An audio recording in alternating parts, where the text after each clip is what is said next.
ನಮಸ್ತೆ ಕನ್ನಡಿಗರೇ. ಇವತ್ತು ಬೆಳಿಗ್ಗೆ ಬೇಗ ಎದ್ದಿದ್ದೆ. ಏನಕ್ಕಪ್ಪ ಅಂತಂದರೆ ನೀರು ಬಿಟ್ಟಿದ್ರು.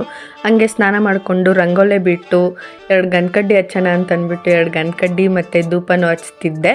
ಮತ್ತು 3 ಡೇಸ್ ವೀಡಿಯೋ ಅಪ್ಲೋಡ್ ಮಾಡೋಕ್ಕಾಗಿರಲಿಲ್ಲ. ಸ್ವಲ್ಪ ಕಾರಣಾಂತರದಿಂದ ವೀಡಿಯೋ ಕೂಡ ಮಾಡೋಕ್ಕಾಗಿರಲಿಲ್ಲ. ಅದ್ರ ಜೊತೆಗೆ ಸಂಕ್ರಾಂತಿ ಹಬ್ಬ ಬೇರೆ ಇತ್ತು. ಸೊ ಅದರಿಂದಾಗಿ ವೀಡಿಯೋ ಮಾಡೋಕ್ಕಾಗಿರಲಿಲ್ಲ. ಆಮೇಲೆ ನಮ್ಮ ಮನೆಯವ್ರನ್ನ ಎಬ್ಬಿಸ್ಬಿಟ್ಟು ಅವ್ರ ಕೈಲಿ ನಾಷ್ಟ ಮಾಡಿಸೋಣ ಅಂದ್ಬಿಟ್ಟು ನಾಷ್ಟ ಮಾಡಿಸ್ತಿದ್ದೆ. ಆದರೂ ಹೆಣ್ಮಕ್ಳು ಅಡುಗೆ ಮಾಡೋದಕ್ಕಿಂತ ಗಂಡು ಮಕ್ಕಳು ಅಡುಗೆ ಮಾಡೋದ್ರಲ್ಲಿ ಇರೋ ರುಚಿ ಬೇರೆ ನಾವು ಮಾಡೋದ್ರಲ್ಲಿ ಇರಲ್ಲ. ಆದರೂ ಗಂಡು ಮಕ್ಕಳು ಮಾಡೋ ಅಡುಗೆ ಅಂತೂ ತುಂಬಾ ರುಚಿಯಾಗಿರುತ್ತೆ. ಆಮೇಲೆ ಇವತ್ತು ಚಿತ್ರಾನ್ನ ಮಾಡಿದ್ರಲ್ಲ, ಅದಂತೂ ತುಂಬಾ ಟೇಸ್ಟಾಗಿತ್ತು. ಅದರಲ್ಲೂ ಬೇರೆ ಅವ್ರ ಜೊತೆಗೆ ತೀಟೆ ಆಡ್ಕೊಂಡು ಅವ್ರ ಜೊತೆಗೆ ಟೈಮ್ ಸ್ಪೆಂಡ್ ಮಾಡಿಕೊಂಡು ಅಡುಗೆ ಮಾಡ್ತಿದ್ರು. ಪಾಪ ನಾನು ಹಿಂಸೆ ಕೊಡ್ತಿದ್ರು, ಅವ್ರು ಹೆಂಗೋ ಸಹಿಸ್ಕೊಂಡು ತಾಳ್ಮೆಯಿಂದ ಅಡುಗೆ ಮಾಡ್ತಿದ್ರಲ್ಲ, ಅದಕ್ಕಂತೂ ತುಂಬಾ ಖುಷಿ ಇತ್ತು. ಮತ್ತು ನಾನಂತೂ ಪುಣ್ಯ ಮಾಡಿದ್ದೆ ಇಂಥ ಗಂಡನ ಪಡೆಯೋಕ್ಕೆ. ಯಾರೂ ಅಷ್ಟು ಸುಲಭವಾಗಿ ಕೂರಿಸಿ ಅನ್ನ ಹಾಕಲ್ಲ, ಅದು ಅವರೇ ಅಡುಗೆ ಮಾಡಿ.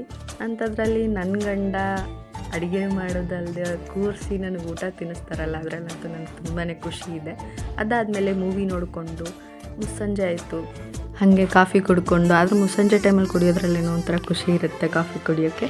ಅದಾದಮೇಲೆ ಮುಖ ತೊಳ್ಕೊಂಡು ಕೂತ್ಕೊಂಡೆ.